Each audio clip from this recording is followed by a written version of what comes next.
Cuando adhirió a la coalición, adhirió en base al entendido de respetar 3 puntos que para nosotros eran esenciales. Y lo dijimos desde el primer momento. Son, por decirlo de alguna forma, hasta condiciones para integrar esa coalición. La recuperación del país productivo era la primera, entendiéndose por eso la recuperación del empleo, la posibilidad del uruguayo que trabaja de poder recuperarse, de poder salir adelante y que no se termine fundiendo inexorablemente como ocurre desde hace muchísimo tiempo. La segunda era condiciones de seguridad para todos los uruguayos. Y la tercera era el ataque frontal a la corrupción en todas sus formas. En esos 3 principios cardinales basamos nuestra adhesión a la coalición y así vamos a transitar este camino hacia adelante. Estamos convencidos de que esta ley de urgente consideración aborda algunos de estos temas, el tema de la seguridad principalmente de estos temas para nosotros cardinales, lo aborda dándole a la institución policial o a las instituciones de seguridad herramientas que al día de hoy no tienen, dándole un marco jurídico que le permita actuar con eficacia y con eficiencia, un marco jurídico que hoy tienen limitado. Se ha dicho en esta sala de que en los últimos años no hubo ni un caso de efectivos policiales procesados por no haber sido amparados en la legítima defensa, etcétera, etcétera. Es cierto, pero también es cierto que en muchísimos casos es claro que han dejado de actuar por no tener el marco que los ampare. Creo que esta ley en ese sentido va en la dirección de darle al pueblo uruguayo posibilidades de poder recuperar la convivencia en paz, que hace muchísimo tiempo han perdido fruto de políticas equivocadas, que han llevado a una escalada del delito cuyo corolario tal vez lo vimos el domingo pasado, pero que nada nos garantiza de que no siga esa escalada en ascenso. Creemos que de una vez por todas hay que hacer algo. La situación de seguridad está mal y eso yo creo que con esto coinciden no los votantes de la coalición. Más del 90% de los uruguayos están convencidos de que la situación de seguridad o de inseguridad en la que se vive es insostenible en el tiempo y que es imprescindible cambiar.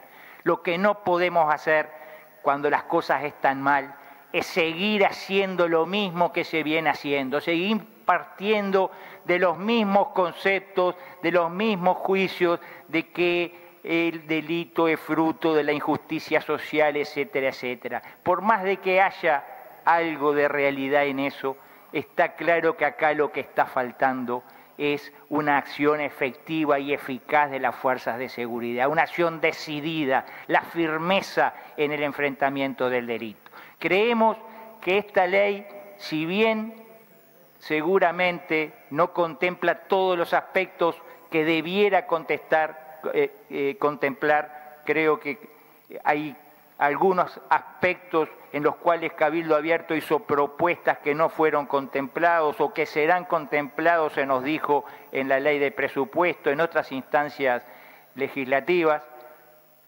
pero creo que en esa materia aquí se dan herramientas que hoy no las tienen quienes tienen que velar por la seguridad de todos los uruguayos.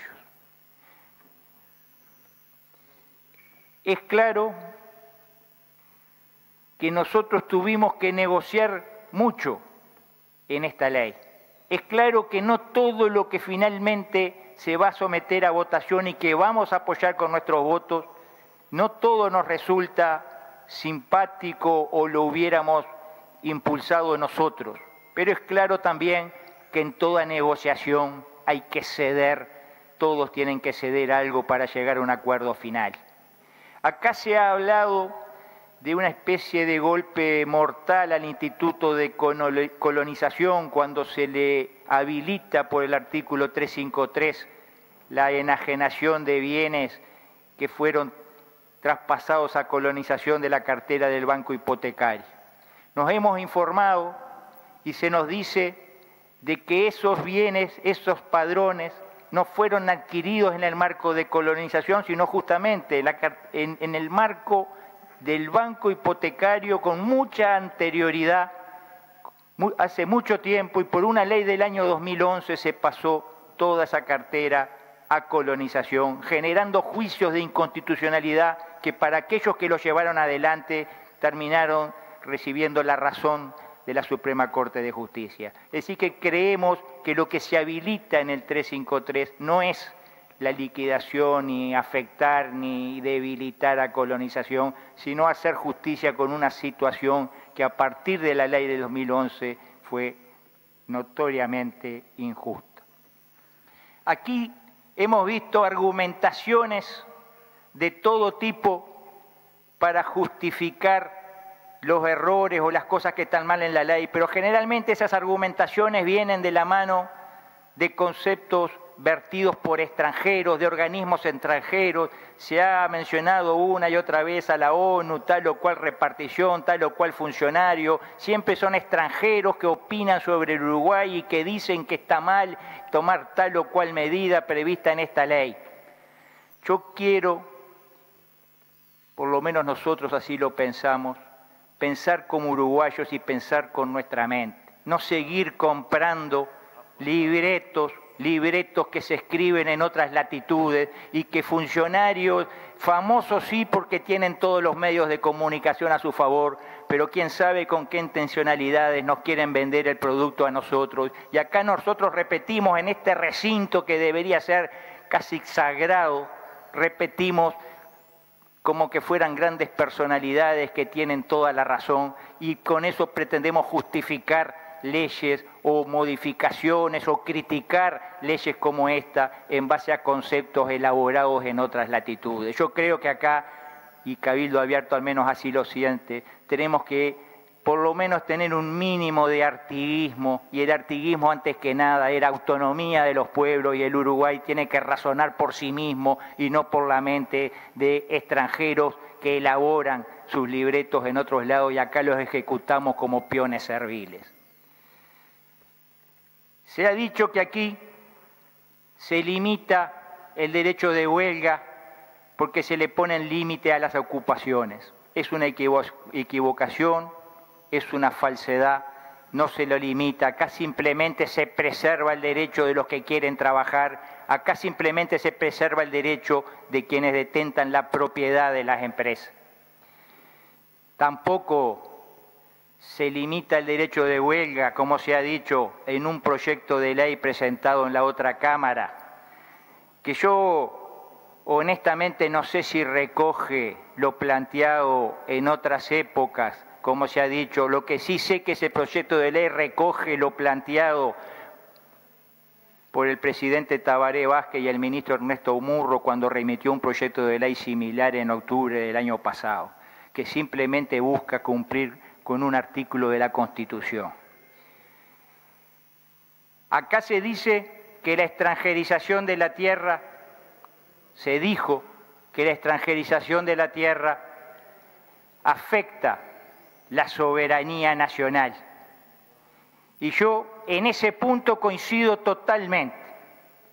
La extranjerización de la tierra generalizada afecta la soberanía nacional. El día que todo el Uruguay esté en manos de extranjeros, seremos en cierta forma menos soberanos, aunque esos extranjeros tengan toda la justificación para ser propietarios de la tierra. Pero sin lugar a duda que los gobiernos que más han extranjerizado la tierra en la historia del Uruguay son los 3 últimos gobiernos, los 15 años de gobierno que nos anteceden. Esos son los que más han extranjerizado la tierra, son los que más han habilitado sociedades anónimas con acciones al portador como propietarias de la tierra, cosa a lo que nos opusimos en este proyecto. Son esos gobiernos los que lo han hecho, entonces uno lo toma como o lo ve como una tomadura de pelo que ahora nos digan eso es lo que tenemos que evitar cuando se lo han propiciado. Por supuesto que nosotros somos contestes y estamos de acuerdo con eso, que no se debe permitir o por lo menos facilitar que sean los extranjeros y sean sociedades anónimas al portador los dueños de nuestro territorio. Y vamos a actuar en consecuencia a lo largo y ancho de toda esta legislatura porque lo sentimos sinceramente. Estamos convencidos de que hay que preservar la tierra porque la tierra es la base para la producción de lo que más va a requerir la humanidad en las próximas décadas, sin lugar a dudas, que son los alimentos. Por eso hemos presentado también un proyecto, porque no dio para incorporarlo en esta ley, porque se quiso en un determinado momento ponerle límite a los temas de esta ley, proyecto para limitar el descontrolado uso de la tierra para fines que le inhabilitan para producir alimentos en el futuro, para limitar, no para prohibir. Acá nosotros vamos siempre a velar por el impulso, por el rescate del país productivo, de ese país genuino, de ese país que representa al esfuerzo de los uruguayos, por facilitar y por estimular al capital nacional antes que al capital extranjero. Lo vamos a velar en todo momento, por eso vamos a hacer todas las propuestas necesarias en ese sentido. Yo creo que esta ley tiene algunos elementos en ese sentido y creo que, como por ejemplo, cuando se establece un mecanismo para ir hacia una baja de los combustibles en un plazo razonable, algo más estudiado, en un plazo que permita en una ley específica tratar ese tema tan importante y que tanto afecta a la producción nacional, o cuando se crea el Instituto Nacional de la Granja y otras disposiciones que hay. Sabemos que esto solamente es parte de todo lo que hay que legislar para rescatar a ese mundo, a ese país productivo que todos queremos. Y nosotros incansablemente vamos a luchar y vamos a bregar porque esas leyes se vayan presentando y vamos a tratar de lograr las mayorías necesarias para su aprobación. Creo que esta es una ley que en definitiva es parte de las soluciones que estamos precisando. Por supuesto que no son todas. No vamos a hablar de otros temas porque se han referido ya varios legisladores en profundidad, pero creo que solamente el capítulo de la educación merece una reflexión. ¿Qué cosa más urgente hay que empezar a cambiar el camino? ¿Alguien puede decir que la educación está bien hoy? ¿Alguien puede decir que la educación no exige de todos nosotros un cambio sustancial, radical? ¿Alguien puede decir eso con un mínimo de objetividad? Cuando acá se nos ha dicho de parte de gente que han trabajado en gobiernos frentistas en la educación, que han sido directores de educación del Ministerio de Educación y Cultura, nos han dicho números que hoy se dijeron aquí, que el 70% de aquellos que vienen de hogares más humildes, de los jóvenes que vienen de esos hogares, son analfabetos funcionales.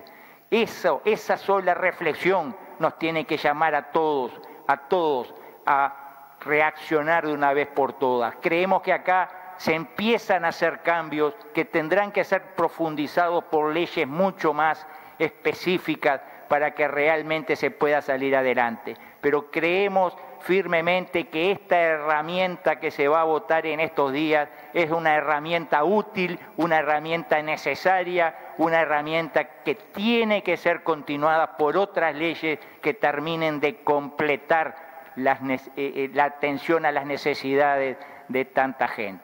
Así, señora presidenta, que Cabildo Abierto va a apoyar con sus votos esta ley. Muchas gracias. Gracias, senador. Por una alusión tiene la palabra el senador Andrade. Gracias, presidenta. Nosotros tenemos un debate donde tenemos posiciones diferentes que estamos intentando expresar con mucha claridad, sin caer en la descalificación gratuita. Yo entiendo que puede haber valoraciones diferentes acerca del peso de la Comisión Interamericana de Derechos Humanos, de la Corte Interamericana de Derechos Humanos o de la Organización Internacional del Trabajo, de Naciones Unidas, de las recomendaciones internacionales, pueden tener una valoración mayor o peor. Lo que no corresponde, no vamos a aceptar, ni personalmente ni como bancada del Frente Amplio, de ningún senador de la oposición es que se caracterice de peones serviles.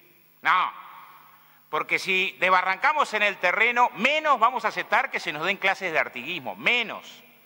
Porque si desbarrancamos en ese terreno, algunos de los valores que venimos reclamando del debate desde temprano, de los que trabajamos en la comisión, se pierden, se pierden.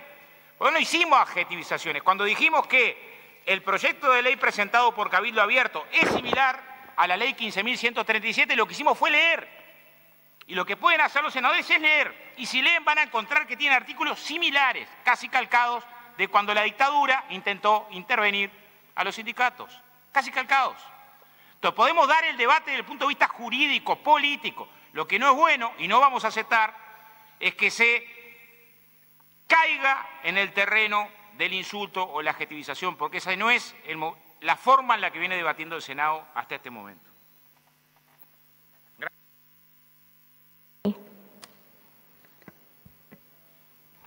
No, simplemente agregar que también tiene artículos casi calcados de la ley que remitió el presidente Tabaré Vázquez y Ernesto Murro en octubre del año pasado. Muchas gracias. Bueno, la mesa...